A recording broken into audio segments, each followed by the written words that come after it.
In 1954, a struggling actor signed a contract worth $1.5 million in today's money. Before that contract, he had spent his entire life fighting for the working class. After it, he spent the rest of his life dismantling everything that had protected them. His name was Ronald Reagan.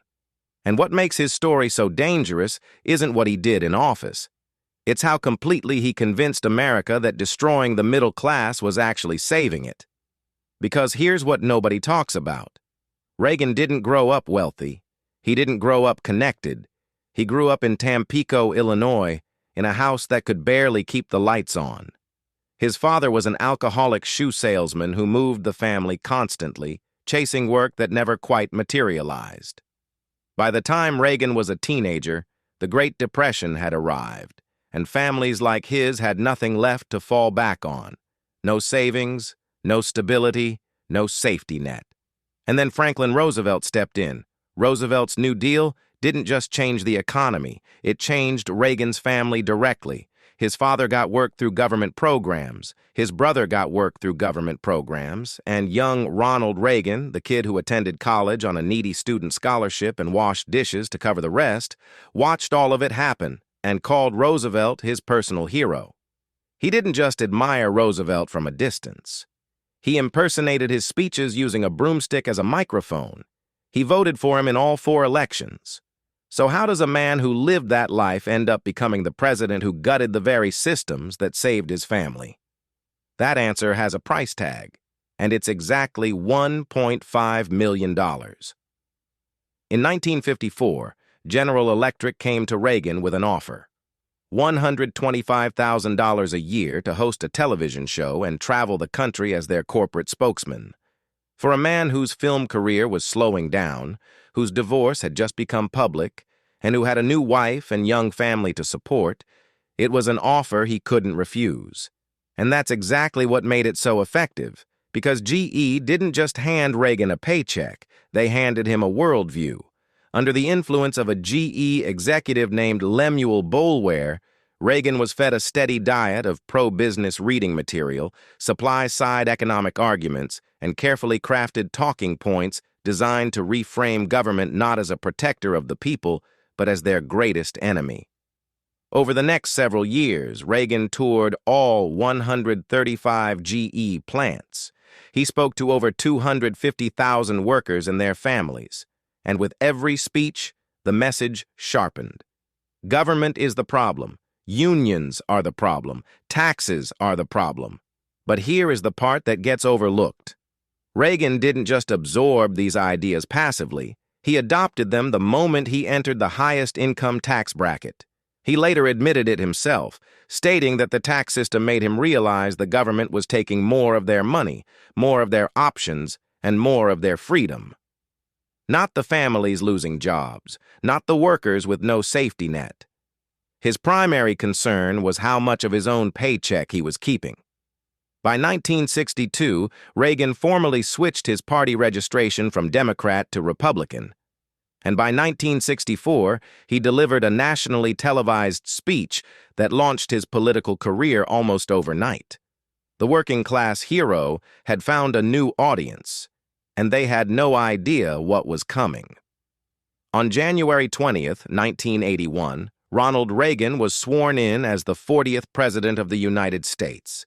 He had won in a landslide, and the promise was simple. Get the government off the backs of the American people, cut taxes, free the market, and watch prosperity spread from the top all the way down to the bottom. It sounded reasonable. It was a disaster. 8 days after taking office, Reagan faced his first major test. Over 11,000 air traffic controllers went on strike demanding better pay and safer working conditions. Reagan gave them 48 hours to return to work. When they didn't, he fired every single one of them. Not negotiated, not compromised, fired.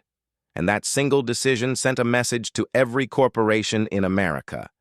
The government will not protect workers anymore. In the decades that followed, union membership fell by more than half. Wages for the bottom 90% grew by just over 25%. Meanwhile, wages for the top 1% grew by nearly 400%. Today, nearly 40% of the American workforce earns less than a Ford factory worker did in 1914. Let that sink in for a moment. But Reagan wasn't finished. Just 8 days after firing those workers, he signed the Economic Recovery Tax Act of 1981. The top marginal tax rate was cut from 70% down to 50%, and eventually all the way down to 28%. For the wealthiest Americans, that meant saving tens of thousands of dollars every single year. For the average middle-class family, it meant a few $100s. The promise was that wealth would trickle down from the top. Instead, it pooled there. And it never left. Then came the deregulation. In October 1982, Reagan signed legislation that dismantled restrictions on the savings and loan industry that had been in place since the Great Depression. Banks were suddenly free to make reckless loans, invest in speculative real estate, and take risks that would have been unthinkable just years before. The result was a wave of catastrophic failures that cost American taxpayers over $124 billion in bailouts. And then, just 1 month later, the SEC quietly adopted a rule that made it legal for corporations to buy back their own stock, something that had previously been considered market manipulation. Today, stock buybacks exceed $1 trillion every single year, while employee training budgets have collapsed to barely $100 billion. Companies stopped investing in their workers and started investing in their own stock price instead. But perhaps nothing captures the true cost of this era more than what happened to an entire generation of young Americans. Wages for young men fell from $12.19 in 1979 to $8.72 by 1995. Need-based college grants were quietly replaced with student loans. And of the 16 million jobs created during Reagan's presidency, 12.5 million were in low-wage sectors like retail, janitorial work, and food service. The latter that previous generations had used to climb into the middle class was being pulled up from above. And the generation below had no idea it was happening. So the next time someone tells you the economy boomed under Reagan, ask them one question. Boomed for who? The economic damage was staggering, but the numbers only tell part of the story. Because while Reagan's policies were reshaping the financial landscape, something else was happening quietly in the background, something that would prove just as destructive in the long run. In 1981, a new disease began appearing in American hospitals. Doctors had no name for it yet. Patients were dying, and nobody in power seemed to care. By the time Ronald Reagan publicly uttered the word AIDS, it was September 1985. Over 12,000 Americans had already been diagnosed. More than 6,000 had already died. His administration had repeatedly sought to cut funding for research and prevention during those critical early years. His first major policy speech on the crisis didn't come until May 1987, 6 years into the epidemic. By that point, more than 20,000 Americans were gone. These were not statistics. These were fathers, sons, brothers, and friends. And the silence from the most powerful office in the world made their deaths easier to ignore. But perhaps Reagan's most lasting and least discussed legacy is what he did to the way Americans receive information. In 1987, his administration repealed the Fairness Doctrine, a rule that had required broadcasters to present balanced coverage of public issues. Once it was gone, partisan media exploded. Talk radio, cable news, outrage as a business model, and alongside relaxed ownership rules, corporations began consolidating media power, acquiring local stations, and shaping national narratives around their own financial interests. Here is why that matters. Because the left versus right divide that feels so natural and so permanent today was not an accident. In 1927, a man named Edward Bernays, the nephew of Sigmund Freud and the architect of modern public relations, wrote a book called Propaganda. In it, he described how political division could be manufactured by those in power to give ordinary people the illusion of choice, while keeping them too busy fighting each other to notice what was actually being taken from them. That book was written almost a century ago, and it reads like a blueprint for today. The media didn't divide America by accident. Division is profitable. Outrage keeps people watching.